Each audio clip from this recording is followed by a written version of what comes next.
Hello, everyone, and welcome back to our show. I'm your producer, Jack Tunney, and we're coming to you live on tape from the Sandwich Studio in Oceanside, California. It is the 11th of February, 2021. For more of our content, go like the video and subscribe to our channel. For the sandwich today, we will focus on Marjorie Taylor Greene and what the presence of QAnon supporters in the caucus has done to the Republican Party. Now, without further ado, the hosts of the PB&J podcast. Hello, everybody, and welcome back to the PB&J podcast. You know my name is Brandon Blackman. And you know my name is Peter Whitehead. I have to point out that Brandon laughed at caucus earlier in the intro. Hey, that's supposed to be, the pre-production before we raise the curtains. They heard that. They heard your little chortle. Oh my gosh. Oh my gosh. Yeah. Well, you know how it is. Normally we'd answer some questions here, but you guys didn't come through for us this time. I guess we just answer all the questions. I guess we just are just... We just, we're so good that there's no questions left over. That makes sense. That's what it is. That makes sense. So normally we do that here, but not this time. Make sure to comment in the comment section down below with any questions, comments, and we'll get to them in the next episode. With that said, let's jump into the first bite. Whoop. Our first story in the first bite is the impeachment trial, the second impeachment of Donald J. Trump. That sounds like a rap movie, doesn't it? It's like the two killings of Sam Cooke. Yeah, it's the sequel. Yeah, but yeah, there's another impeachment trial happening for a president who's no longer in office. So I'm just going to go through a quick step-by-step. A lot of this is covered in the major news, but I just wanted to, go over it really quickly. What happened, what is happening, what's going to happen. So of course, January 6th, we all remember there was a violent mob attack on the Capitol building. They threatened the lives of our representatives in the House of Reps and our senators in the Senate, as well as the Vice President of the United States at the time, Michael Pence. And all of these people were there directly after a Trump rally. Yes. All of this stuff has, been gone over and over and over. Even here on this show, we've talked about it. But on January 11th, which is 7 days later, the House votes to impeach Trump with 232 yeses, 197 noes, and 4 no votes.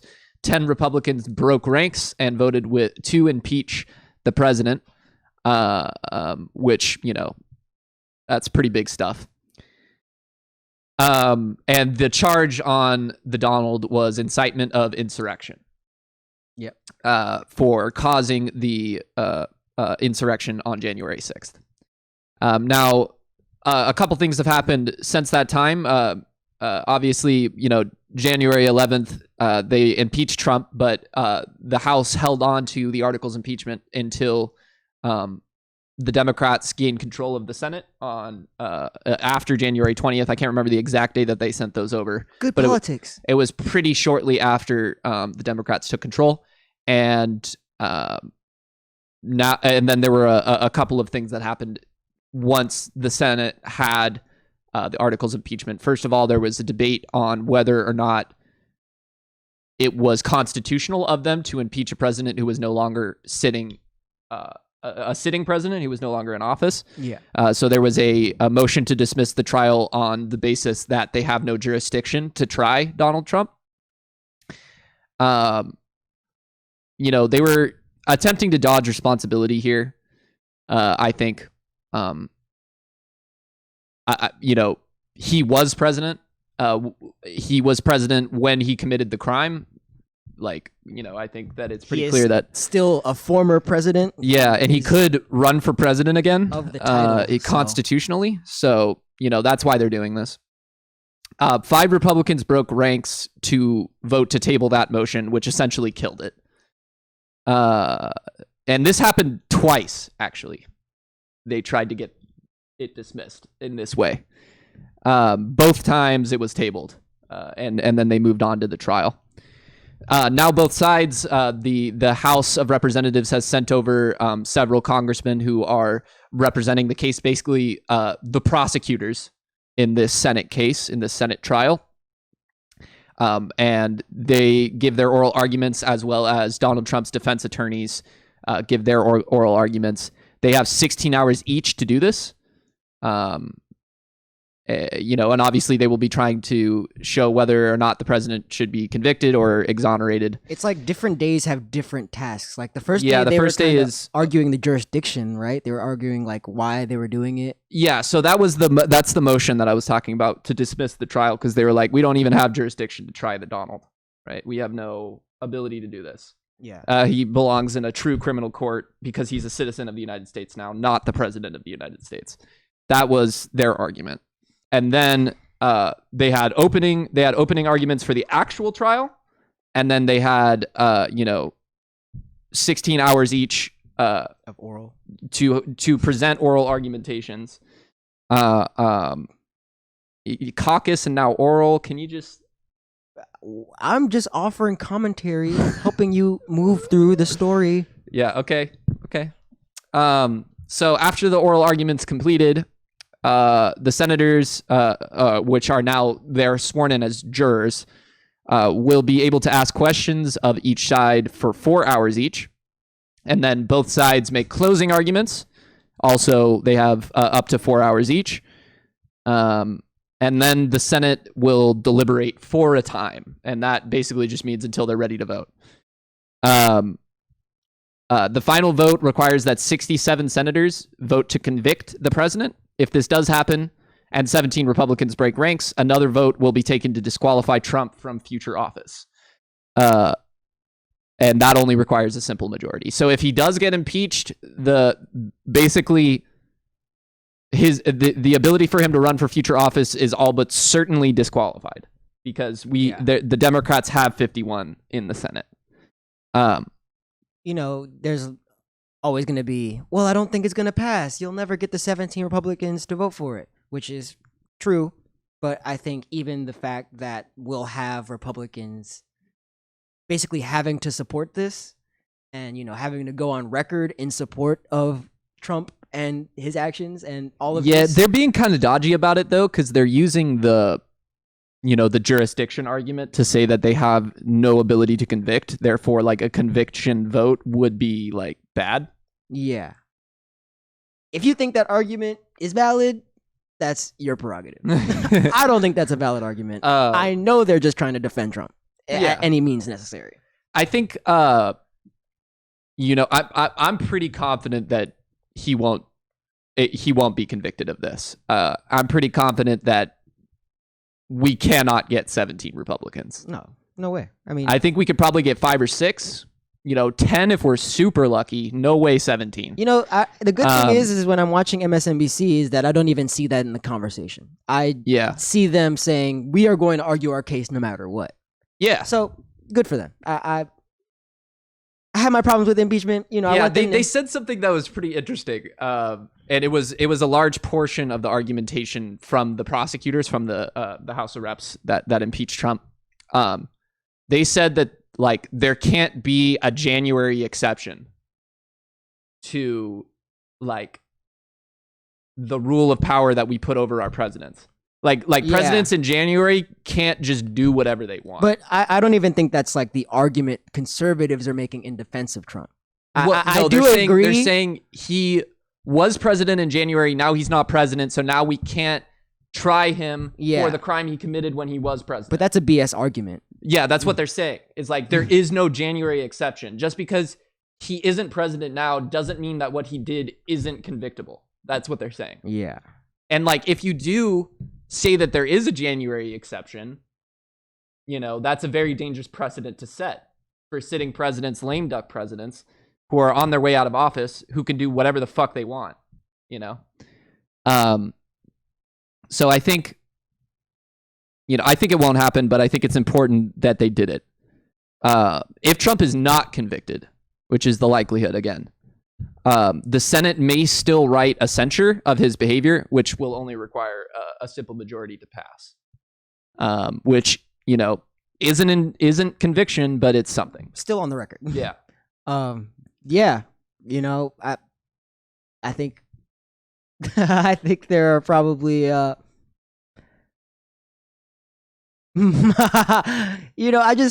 watch impeachment and I'm just like, man, I wish we could talk about any other thing other than, impeachment, When it's just on TV all day. 10 hours of straight Yeah, impeachment no, I coverage. watched. It's not a good use of time. I think I watched 13 hours of it the first day, which was just like not an optimal usage of my time. I was doing other Fucking things. true, dude. I was doing other things while I was watching it, but once I did that, I was like, okay, I know what they're gonna say now. They're gonna say the same thing over and over again until the end. Yeah. I I watched like 13 minutes of it and I got tired. Yeah. No. Yeah. Yeah. I love the show, and this is what I do for the show, though, guys. So please go because I spent 13 hours this week watching fucking the Senate impeachment of a president who's not even there anymore, who I don't want to talk about anymore. By the Me way. either. But yeah. I think I'm gonna try to skip this next first bite story. Okay. It's a good story. There's deepness just to us. it. There's depth, but it's not worth it. It's fine. We could just go straight into this. Basically, the Tesla sandwich. recalled 10% of its cars. Big deal. Big failures. Big risk. But their stock keeps growing. Yeah. Maybe you should check that out in your free time. Do some homework. We'll come back and talk about it maybe. But I do want to keep it back on topic with impeachment style stuff, Republican insurrection style stuff, conspiracy, QAnon. Will the Republicans impeach? Will they censure? Or will they allow this faction that was already formed and is now being solidified as something that may not go away? Oh God. Yeah. So this is what we're going to address today.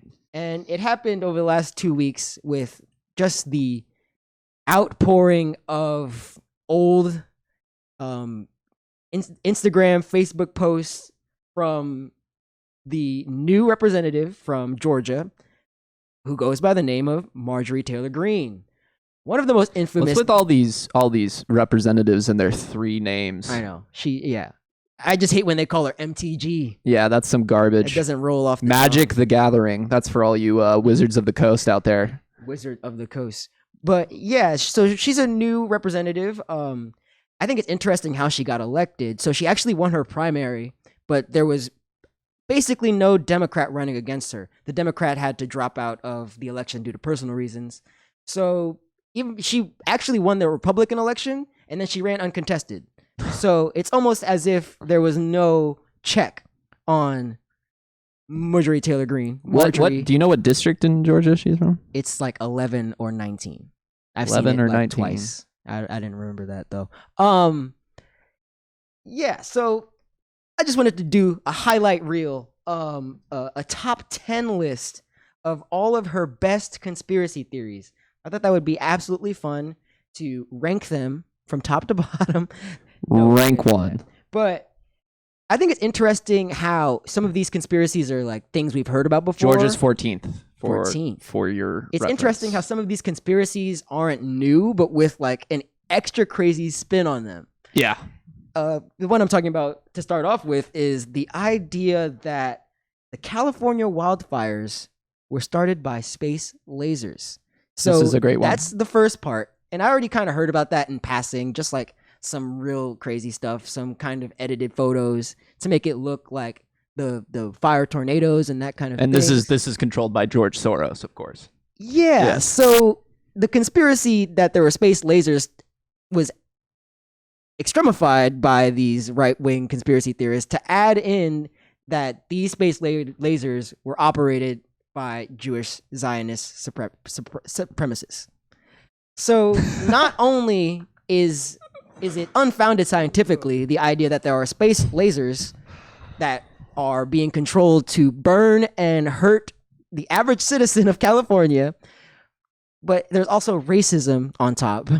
I like how they're more willing to believe that than just that the world is getting hotter. Oh, Like yeah. they're more willing to believe that there's like an entire conspiracy of secret Jewish supremacists who have built laser technology to like cause fires on the earth. This isn't something I came up with, but someone said that in trying to defend their own conspiracies, they become the best fiction writers on earth. Absolutely. They become the most creative. They give me a run for my money, fantastical. dude. Jesus Christ.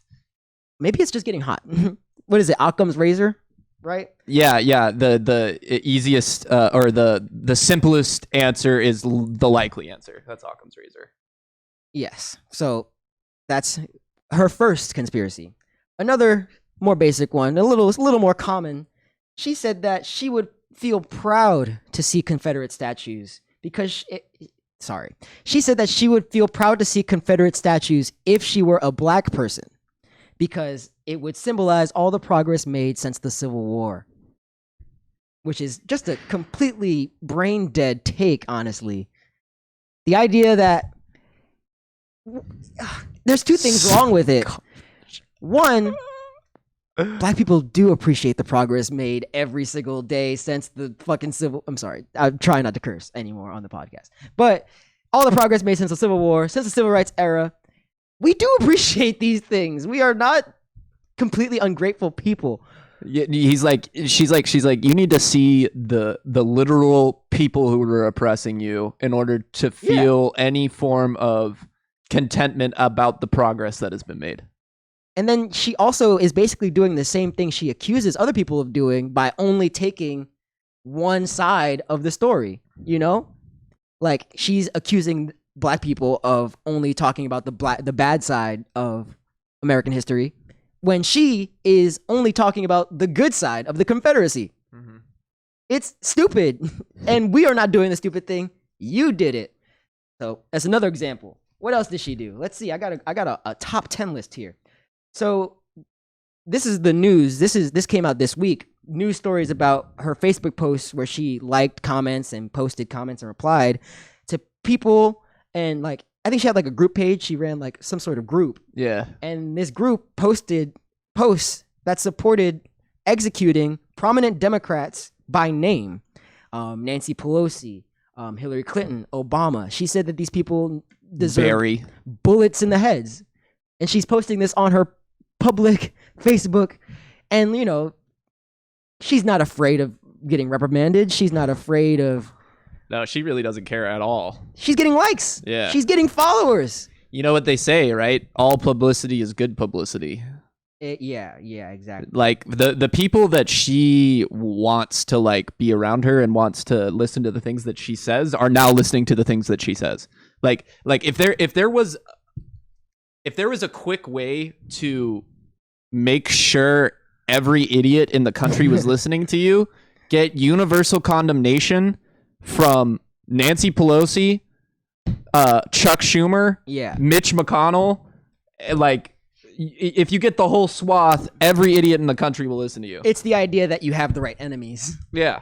And that's kind of what Trump did, right? You just that's the whole QAnon. That's the whole QAnon thing. Is like Trump is adverse to the people we think are eating children. Therefore, he is our hero. It's not about Trump. Yeah, it's just he's our only hope. Yeah, which is in and of itself kind of sick and scary and hopeless. Yeah, that these are our neighbors and our co-patriots and that kind of thing.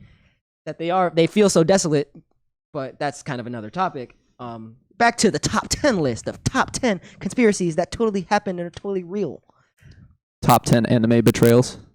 So another famous video that came out over the last 2 weeks was of Marjorie Taylor Greene chasing down Parkland school shooting survivor David Hogg as he walked to Congress to, make a speech as a young American to voice his concerns and use his rights. Literally a young political activist. What a king, David Hogg. I don't agree with everything he says, but man, is he giving it his all. He is throwing everything he has. Since he said that, I think we should definitely give them so much credit for being a part of the political awakening that happened for so many people our age. Yeah, well, I think that Parkland was... It was the one. That was when...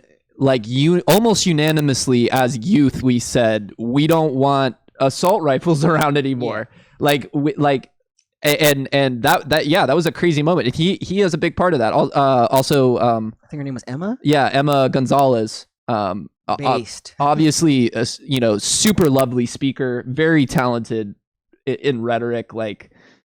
I was stoked with all those guys. There's a great shirt that I almost bought. That says, I'm joining whatever political party those kids in Parkland just started. True. That's great. Yeah. So that's the person who Marjorie Taylor Greene decided to accost and assault. And I'm sure most people have seen the video, but I think it's so significant that knowing the history behind his story, the history behind his story. Ooh, okay, bars. Knowing his story, you could have said. Yeah, I know. She's telling them that she has a gun on her right now. She's threatening him. She's accusing him of being an actor hired by the deep state, and he's ignoring her like a very strong. They're all actors. And she's like, "Oh wow, you're not responding. That means you must be an actor, robot, alien, conspiracy, alien." Did I say alien? They add You everything. can say it one more time though. The thing about conspiracy theorists, and this is something that we can't really get into without fully deconstructing conspiracy theories, is that for some reason, I don't know why, they always go back to Jewish people. Every single theory leads back to Zionism and even the gun control thing. Why? I don't know why. I mean, I'm sure there's an answer. It's just like inherent anti-Semitism in them. I think and it's then an easy that applies target. like to like any situation easily, I guess. I think like the vitriol directed towards Jewish people is more disgusting, more openly disgusting than how black people are treated. I think black people are treated overall generally worse as a people, but I think that the direct attacks made on Judaism as like individual people just for being Jewish, it's extremely personal and extremely disgusting. Like when people are racist towards black people, it's like, "Oh, you steal, oh, you rap," it's fucking childish shit. But the way that these conspiracy theorists build up their worldview to attack Jewish people, it's insane. Yeah, it's disgusting. It's like I had to word it like that because it's true. It's the vitriol is on a whole different level, on a personal level. Absolutely. And I would not have said that, but I'm glad you did. Before I kind of moved on before I said this, but a crazy thing about the Parkland thing is that a Republican dad who lost a child in that shooting came out in support of Marjorie Taylor Greene and said that she has a right to her views and has a right to her position in Congress. I mean, she has a right to her views. She has a right to, but dude, you're supposed to Yeah, no, that's pretty dark. I mean, he's got a right to his views as well, but the brainworms. That's pretty dark to think about. But we were talking about in the brown bag politics segment. People will do anything to defend. Go watch Brown Bag. It's another thing that we do with the same PB&J team. It's great. Go watch it. People will do anything to defend and justify their worldview. So that guy has probably created a worldview that is so backwards, so broken, that, like we said earlier, these people become the greatest fiction writers of all time. Better than Tolkien. Another conspiracy. Still on the conspiracies. Dude, I'm loving these. She believes that Zionist supremacists in the European Union are secretly masterminding mass immigration from the Middle East, from Africa, of Muslims into Europe. And she believes they're doing this to replace white people, to lower wages so they can, pay people less, and just kind of consolidate power and give money back to Israel, I don't get this one. I guess. The rest of them I kind of get. This one is strange because it's expansive. That's kind of what I was trying to get into with the worldview thing. So she's saying they're coming out here to like overwhelm us with their population, right? That's like her theory is like that. Are they sending Muslims or Jews? They're sending Muslims. So the Jews are sending the Muslims to replace white people, to harm the social fabric of Europe. That's what y'all are doing. Oh my god, dude. Like, it's so unhinged. And it's so That is over such the a top. garbage take. It's over the like- top. It's way simpler than that. Like you said with the what if there's what if it's Occam's just razor. getting hotter? Yeah, What if what if there's so many wars and terrible things happening in the Middle East that there's a massive immigration from the Middle East? Yeah, you don't need Could you dream of it? There's no mastermind there. It's just a simple Like process. literally civilians getting bombed on a daily basis in the Middle East, and you're wondering why they're leaving. And it's interesting because So crazy, dude. like these people, they don't understand that they have their own like effects that do these exact same things. Yeah. When you talk about these processes, they're extremely normal. Immigration, like climate change, like even though we have to convince people of their validity or whatever, like these are simple processes of science almost. And I think the conspiracy part comes in when people are unable to address the extremely normal things because they don't know about them, right? It's like people are immigrating by mass. If there's a caravan, it must be a socialist agenda. It must be a socialist plan to bring caravans here. Instead of people just immigrating, right? The conspiracy comes from a fundamental misunderstanding of a completely normal process. That's where conspiracies happen. When you said fundamental misunderstanding, this is a tangent, and I apologize, but when you said fundamental misunderstanding, I felt like I went into one of those, like, PTSD memes with the dog. No. Oh, yeah. Yeah. Because a friend of mine, a very good friend of mine, used to use that in debate all the time.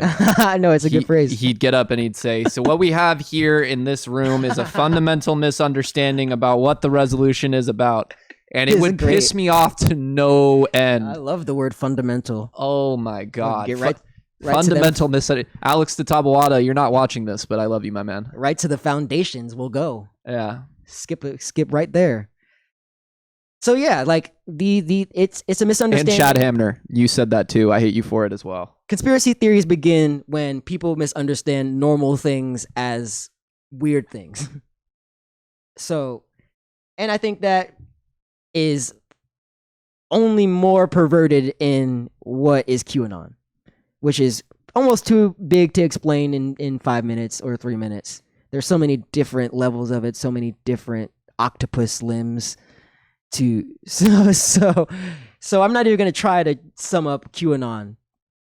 But it's the idea that there is some kind of Trump-led deep state where Trump is the leader of some kind of inner cabinet, and he's they're like fighting against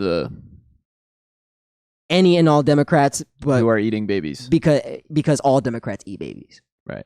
And anyone who isn't a conservative, red meat eating, Kansas born patriot, anybody who doesn't fit their exact, there's the conservatives and there's the coastal elites, right? The most broken way to view politics. They believe that all coastal elites are eating babies or funding abortions, and we need to get rid of them. Dude. And if we're talking about reactionary and radical and violence, and QAnon is inherently a violent No, they're reactionary plan. Through and through, my guy. Because their conclusion is hang Nancy Pelosi. Yeah. And that's not something I'm making up. That's something that Marjorie Taylor Greene said publicly online. So, to tie in that section, these are not us accusing her of saying these things. These are not us accusing Republicans of agreeing with these things. This is her words and her opinions that have been posted online, and actions and videos that she has appeared in. So what happened?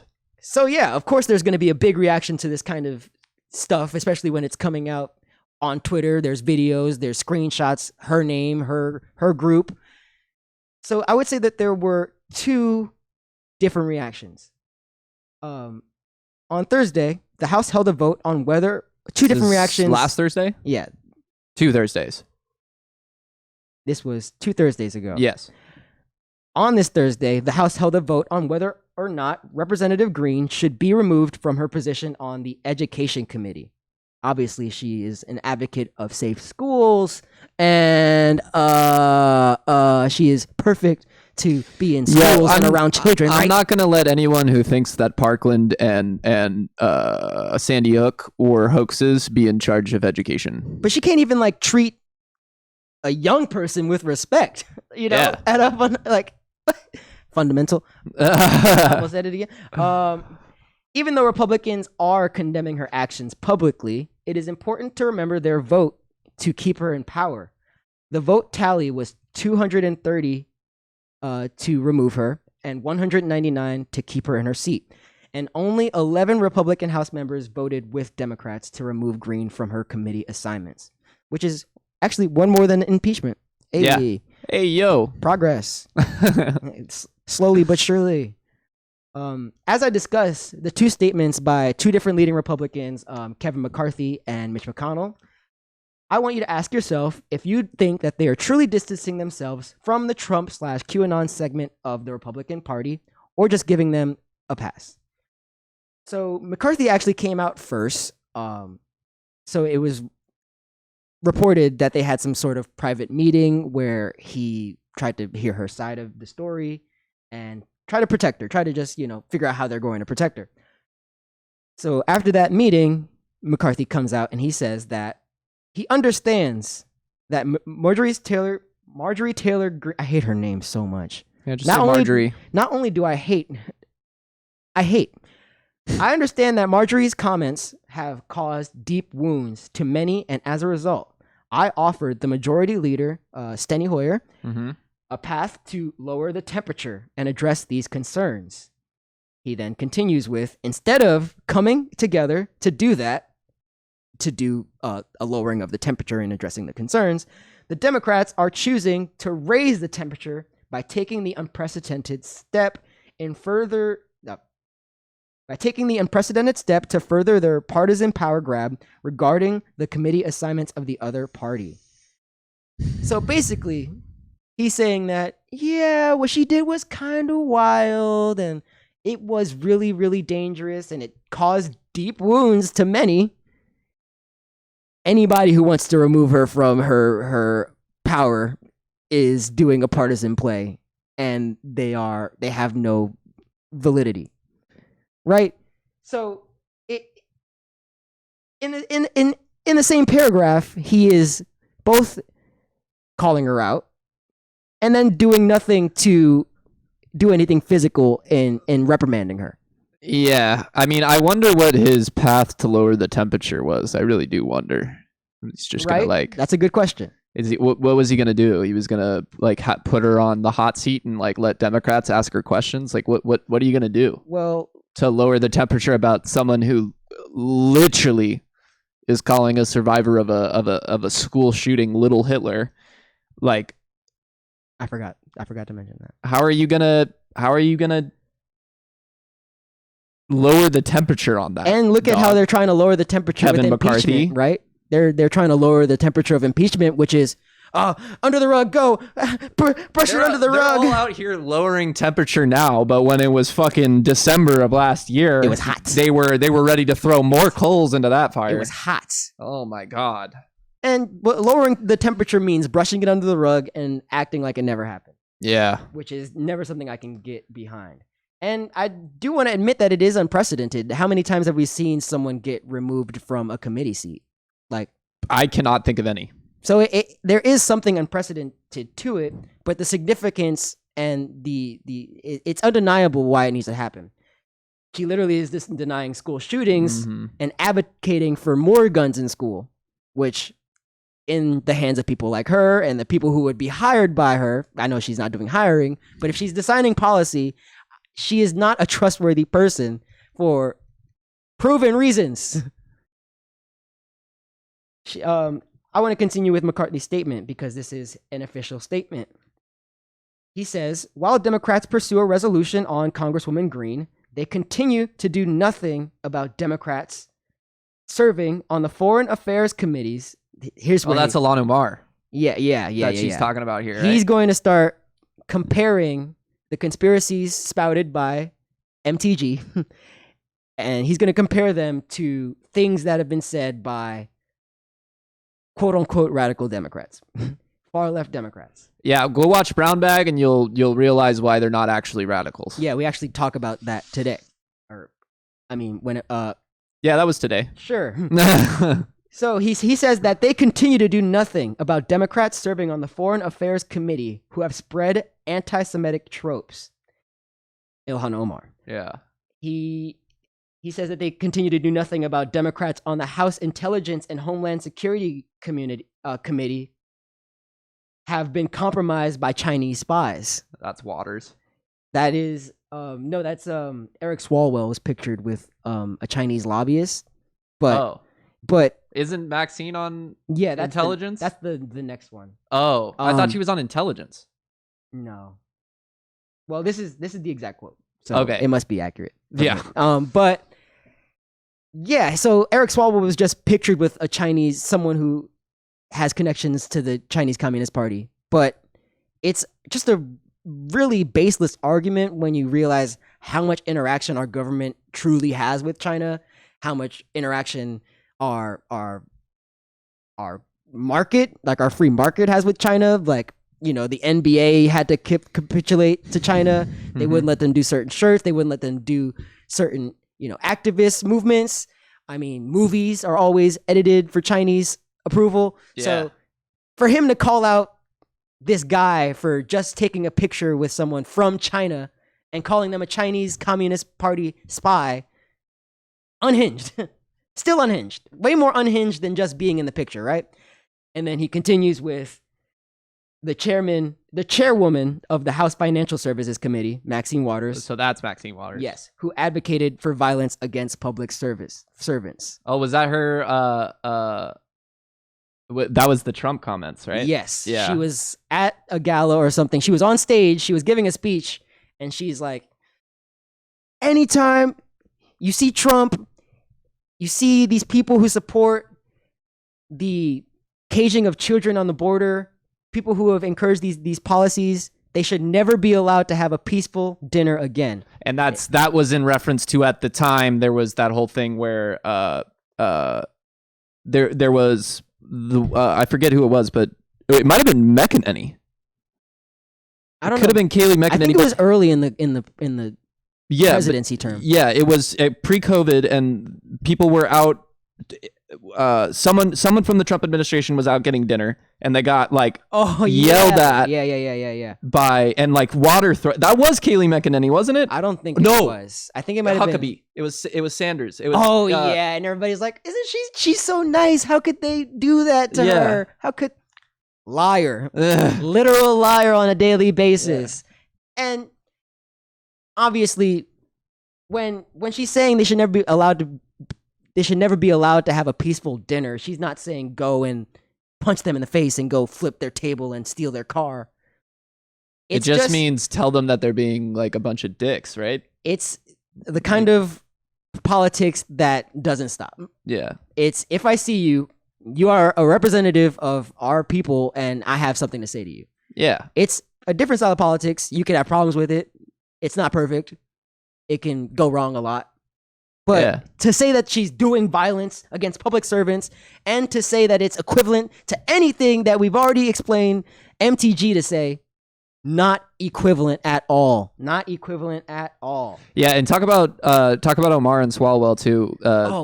Relation. Actually, I wanted to talk about Ilhan Omar in the context of this Fox News clip, because they actually talk about what is the Republican strategy here of, equating the conspiracies of Marjorie Taylor Greene with the quote-unquote conspiracies of the left. False equivocation.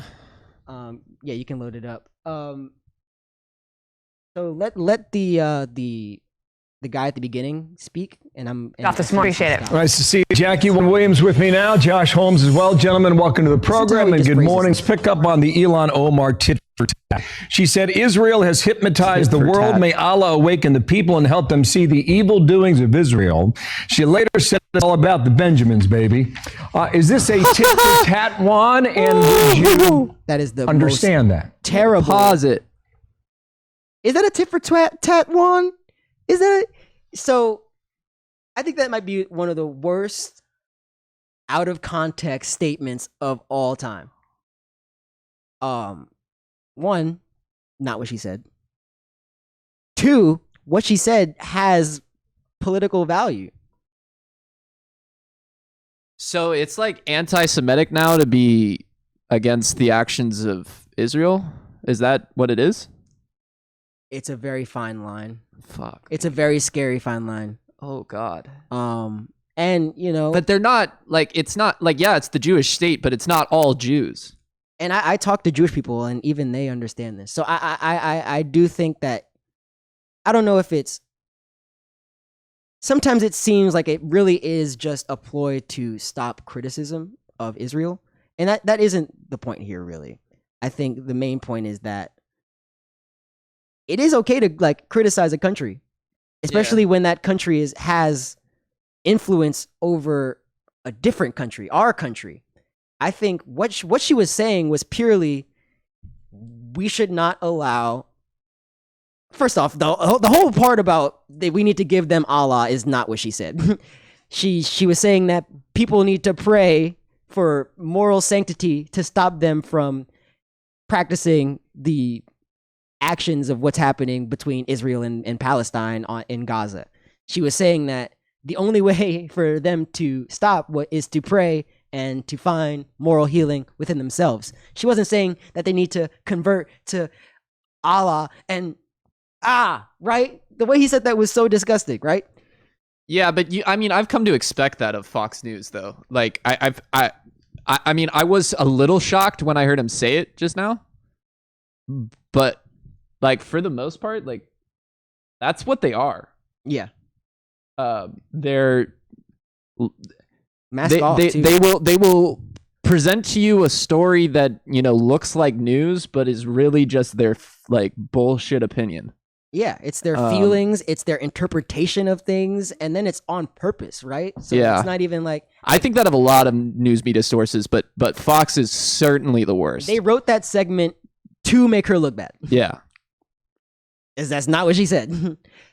And I could go on more and more, but I do think that the way that the other correspondent responded to him is actually pretty good. So I want you to play the rest of the video a little bit. Pretty good response from this. I think it's not equivalent at all, Bill. But, you know, I understand what's going on here. This is politics. It's hardball. And given what's going on in terms of the civil war within the Republican Party over Marjorie Taylor Greene, you know, you hear what's coming from Senate Majority Leader Mitch McConnell, saying that basically her conspiracy theories and ideas are a cancer within the Republican Party and tearing at the fabric of the country. I think there are people who then say, well, let's find a vulnerable Democrat and try to go after her to try to, you know, dilute the power of what's being said about Marjorie Taylor Greene. Go ahead and pause it. Well, that brings up. That's a really good point. This is a common Republican tactic. Mhm. They will sit, you know, something terrible will happen within their party, right? Let's just take this situation. It's a good example. Marjorie Taylor Greene is exposed for having some opinions and saying some things and doing some things that are just Beyond the pale. yeah. Beyond.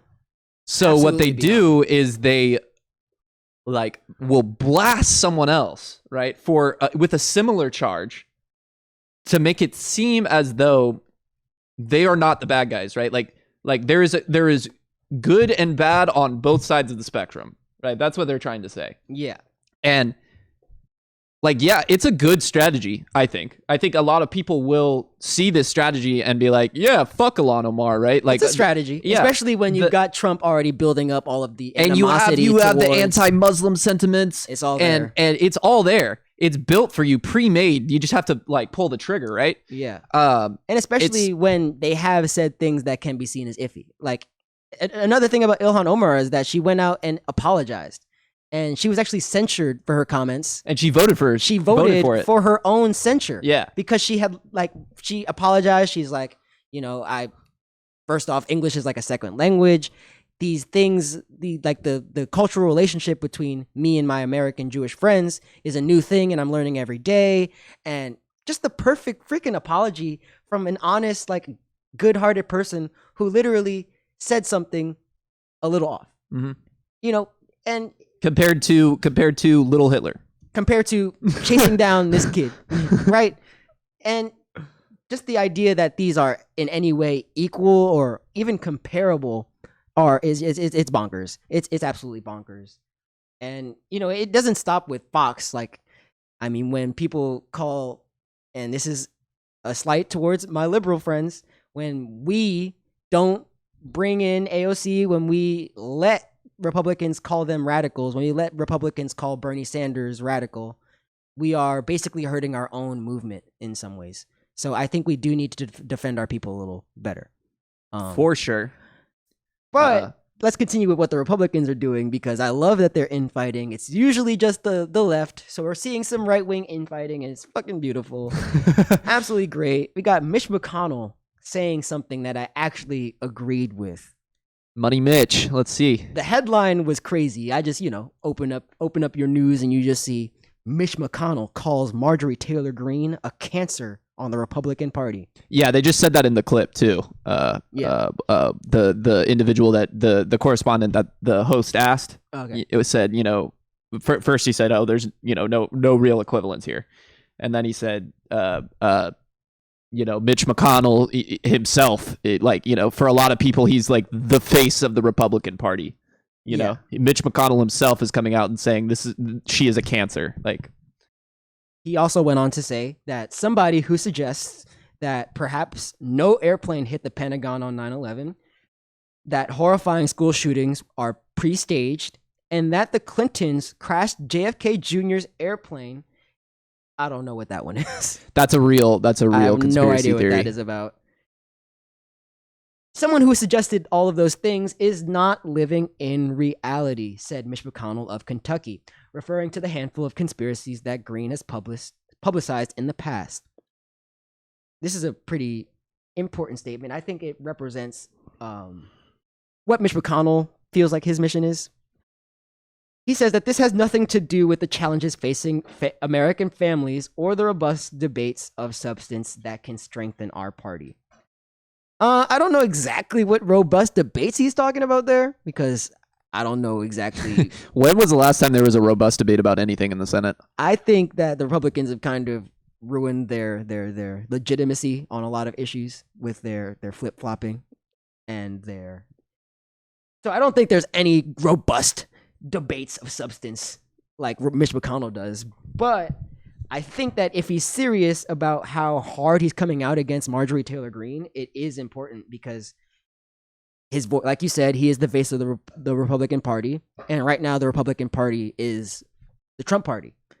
So if he wants to return the Republican Party back to its roots and make them a positive party that is acceptable, right? Because to me they're not acceptable at all, but he could recover his political image out of the garbage can if he backs it up and is willing to call out Trumpism in all of its forms, not just when it's obvious like this. Yeah.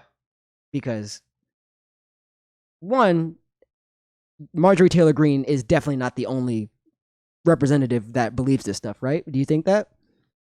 I mean, she's the face of it. She's the publicity side of it. But I do I think that she is the only conspiracy theorist in Congress? No, Yeah, she's not. There are others. They're just quieter about it.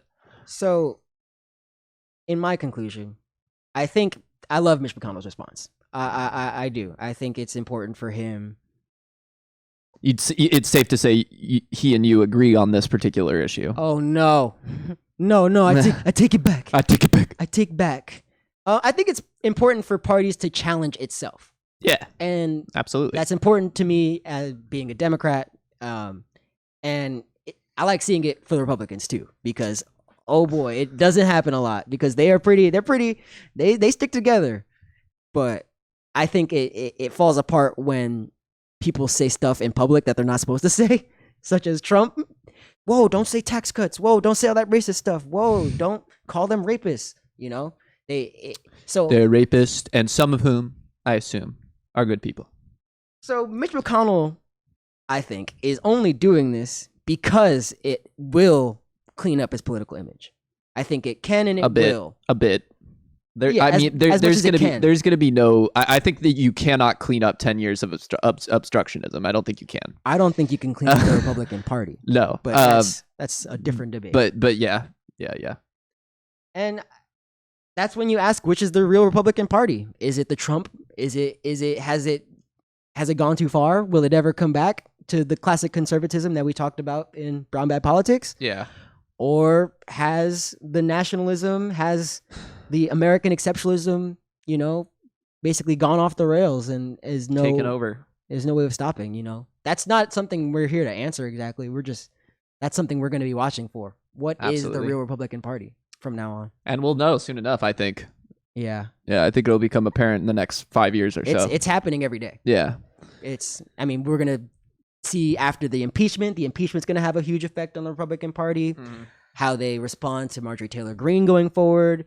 The next midterms, will more Trump representatives get in? I'm Will, so excited for the next midterms, dude. I I cannot wait. this entire 2 years is going to be so important. Yeah. And that's what I do want to kind of get out of this. I kind of still want to play the AOC video. I think it's emotionally important. Okay, go ahead. I wanted to say that it makes me so angry when people really, really try to do the back to brunch thing. Like, oh man, Trump's gone, everything's cool again. Like, it's kind of a meme, but it's also serious that people are going to tune out again. And I think this is when we will see how the future is going to go and how exactly we need to arrange ourselves to be ready for that, right? Because something that I wanted to talk about on a different episode was the whole force the vote thing, because I wasn't in favor of that. I thought it was too far, too quick, actually, and I thought it was going to end up hurting the movement. So I think it's important that we kind of focus on how are we actually going to package and sell our ideas, and that's only going to happen under an administration where we actually have power. So this is just as important as the Trump administration. The Trump administration was awful, but this has the potential to be good and amazing, which is why we have to pay just as much attention. And yes, I just did say that Biden could be good. He could be amazing. He could be great. God damn, I'm feeling it. Why am I feeling it? 52 You like my minutes Biden in. smile? Is it pretty good? Oh boy, malarkey. Malarkey. Yeah, go ahead and play that AOC vid. So for a little context, AOC did like an hour and a half live stream. Just pause it. Hit like- Sorry, guys. And it starts there. She is actually she cried actually right then. And that's actually like the pretty popular clip that you'll probably see on the news. But I think the entire story is insane because it starts off with 30 minutes of her talking about the Monday and the Tuesday of the week before the insurrection on Wednesday. Yeah. She's talking about how she's noticing an insane amount of MAGA fans in the supermarket where she doesn't even feel comfortable going in the store. She's being accosted. She's being called out. Like people are like, hey, it's AOC, yo. She said that happened to her twice in the days leading up to Wednesday. So this general fear and conflict that was just behind the scenes, it adds this I don't know. I didn't relate to it as much as I did after watching this. And I do think this video is important because it does relate to our talk about conspiracies on the left and conspiracies on the right. She here is accusing or assuming or anyway, we'll watch it. But something happens to her that is so frightening and doesn't make any sense that the only explanation is that this cop that she has an interaction with is like against her in some way. Play the video. So anyways, as I'm hiding in this bathroom, She's hiding in her office, and somebody's in I'm hiding in this bathroom, hearing these yells of these men, or just this a the man, Capitol building. This is just one man, going, where is she? Where is she? I start to look through the door hinge to see if I can see anything. and there's like a door here, and there's like another door here. So I'm like trying to look through two door hinges. She's basically and so I look through this door like hinge, school shooting event, right? Yeah, this is and horrific. I see this white man in a black beanie. Right outside. Bump. Where is she? Just like open the door of my personal office and come inside the personal office and yell again, "Where is she?" And I have never been quieter in my entire life. I was just, I don't even know if I held my breath, but I was I'm playing this all for a reason. The second half of this is, here behind there, and I just start sliding down. And then all of a sudden I hear my staffer G yell out. And he's like, hey, it's okay, come out. G is like her legislative So right hand man. I'm like, I don't know, so deeply rattled. I'm still processing the end of my life. So the guy yelling where is she ends up come out. And I come out, and this man is a Capitol Police officer. But the story doesn't end. It's a Capitol Police officer. There was no partner. Was not yelling, Capitol Police, etc., etc. He was yelling where. But then it did feel right, because he was looking at me with a tremendous amount of anger and hostility, and things weren't adding up. Like, there was no partner there, and no one was yelling. He wasn't yelling like, "This is Capitol Police, this is Capitol Police." And he was looking at me in all of this anger and hostility. And at first, in my brain and in my mind, I'm thinking, okay, I just came from this super intense experience just now. Maybe I'm reading into this, right? Like, maybe I'm projecting, maybe I'm projecting like something onto him that like, maybe I'm just seeing anger, but maybe he's not trying to be angry. But I talked to G, my legislative director, after the fact, and he said, no, I didn't know if he was there to help us or hurt us either. And G was actually like, this man came with so much hostility that G was sizing him up and didn't know if he was going to have to fight him. Like, that is how like aggressive the situation was in that moment, and we couldn't even tell. We couldn't read if like this was a good situation. So that's only 4 minutes of probably, like, I watched the entire thing. She is clearly still very, very emotionally affected by the event. I am severely emotionally. I had not seen that. I purposely didn't watch any of the videos that Brandon was going to play today because I kind of wanted to be, shocked by them or anything like that. That was, I didn't even. I'm on the verge of tears right now, dude. That's fucking terrible.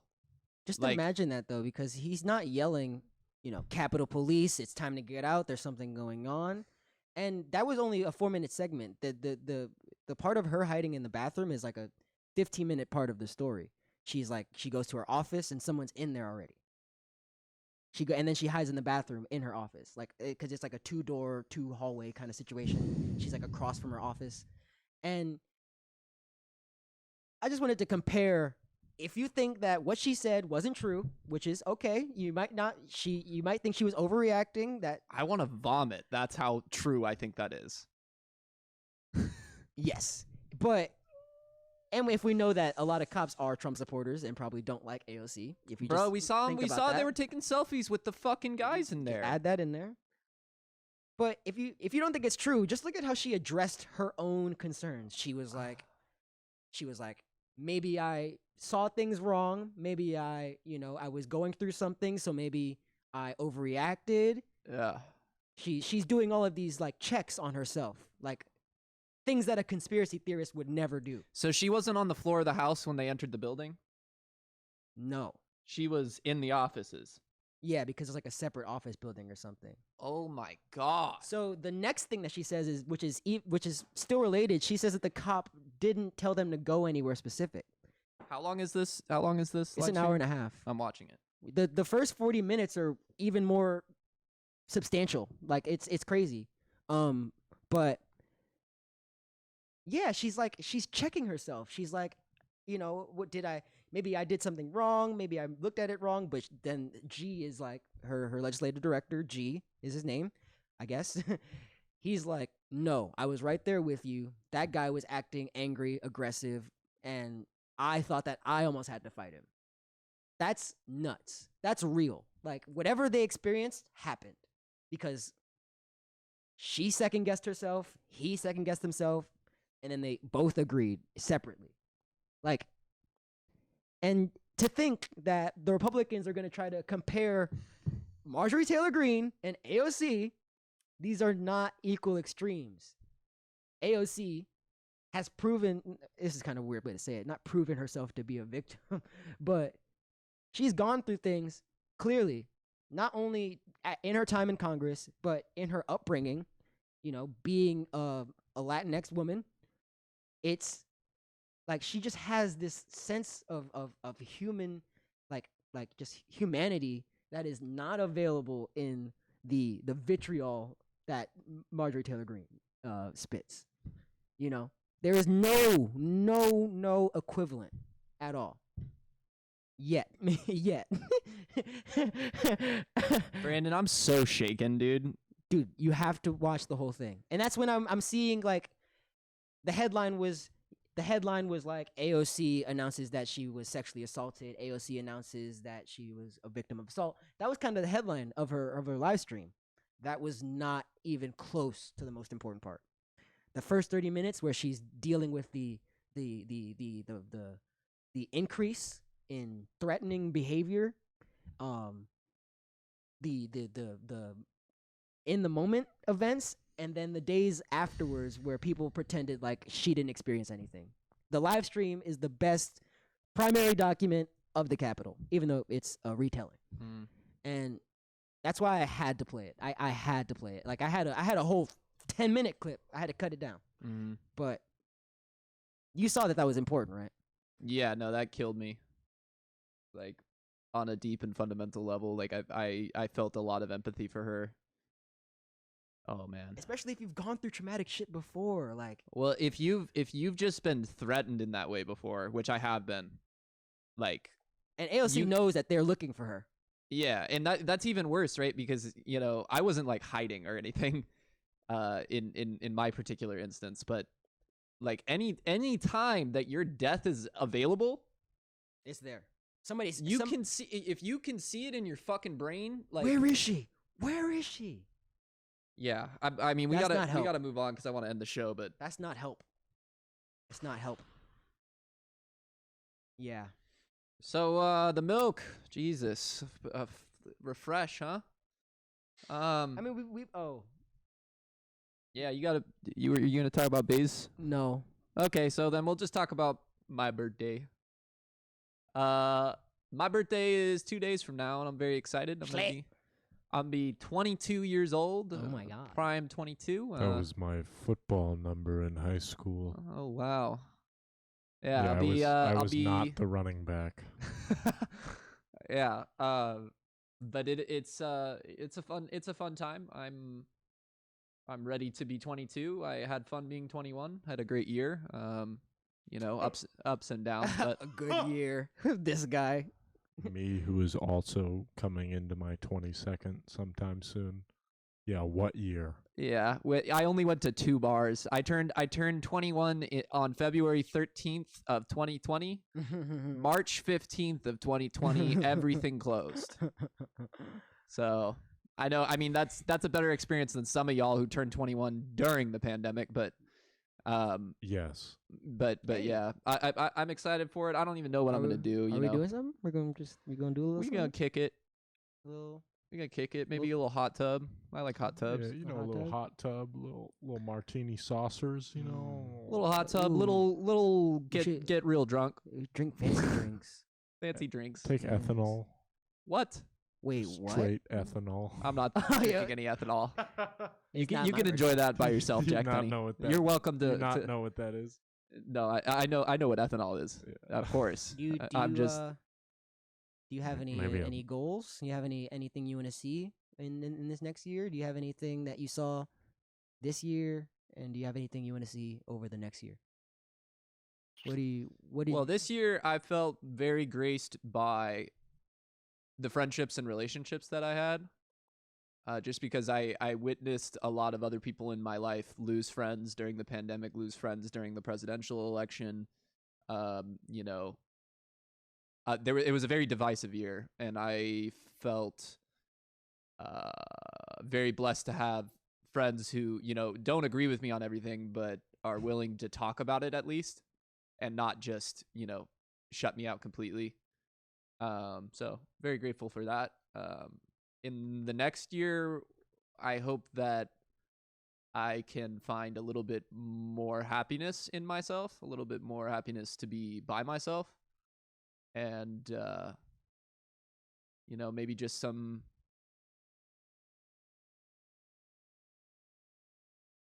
good vibes coming my way. That's what I some hope positivity and stability, for. Yeah, and that, you know, maybe what I that am a means? conservative. No, my goodness. It all Shout out comes Brown Bag back. Shout out to Politics. Brown Bag. Make sure Go you watch watch it. that. You know, it's almost over. We're gonna, you know, slowly fade out. You know, I liked your answer a lot. Thank you. I did, because we are at each other's necks. Oh, lot, for sure. a lot actually, but in a very productive way. Yeah, and it wasn't ever, you know, fuck you, Brandon, never talk to me again. And you never said that to me either. And it's usually So- never personal. It could be Yeah. like behavioral, which is like, you know, fixable. Yeah.